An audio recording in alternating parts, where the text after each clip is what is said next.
À 1 heure de Cotonou, les 100 000 habitants du lac Nokoué vivent une situation paradoxale. Bien que vivant sur de l'eau douce, ils n'avaient pas accès à l'eau potable et à l'assainissement en 2007.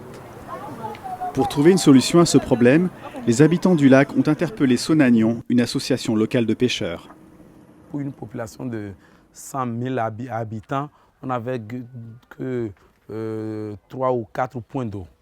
Nous nous sommes rapprochés des maïs Bénin pour dire qu'il y a ce manque-là au niveau de la population. Dès 2007, Emmaüs, qui milite pour le droit à l'eau des populations les plus pauvres, s'engage dans ce projet avec une ambition, mettre la population du lac au centre du programme à travers la création d'une association, l'association des habitants. Pour nous, l'eau c'est un bien public, l'eau c'est quelque chose de fondamental et elle ne peut être gérée que par cette population-là. Aujourd'hui, cette association-là arrive à gérer ce projet-là, à tout faire pour que cette population ait de l'eau sur le lac.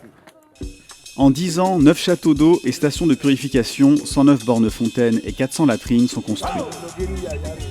Désormais, 80% des habitants du lac ont accès à l'eau potable et à l'assainissement. Et la population fait vivre ce projet au quotidien.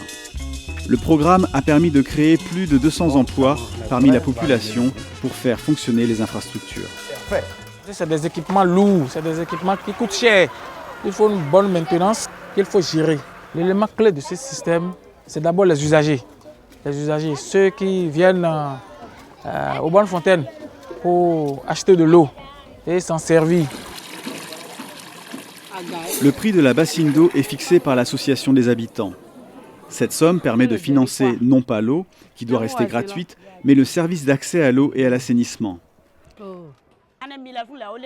La pérennité du projet passe également par un changement des comportements. Dans chaque village, des relais communautaires issus de la population ont été formés.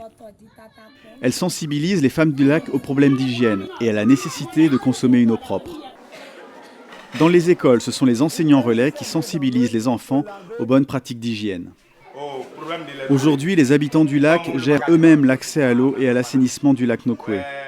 Chaque semaine, les élus de chaque village se réunissent en bureau local pour gérer les infrastructures et prendre les décisions nécessaires de façon collective.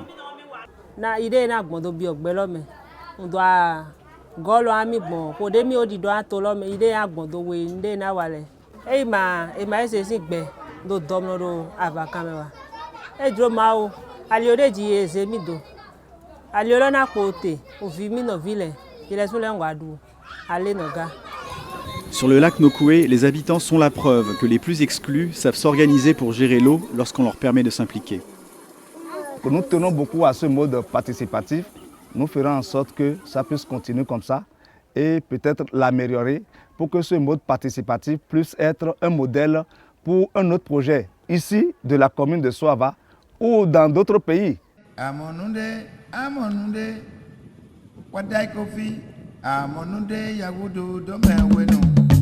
Sumana sama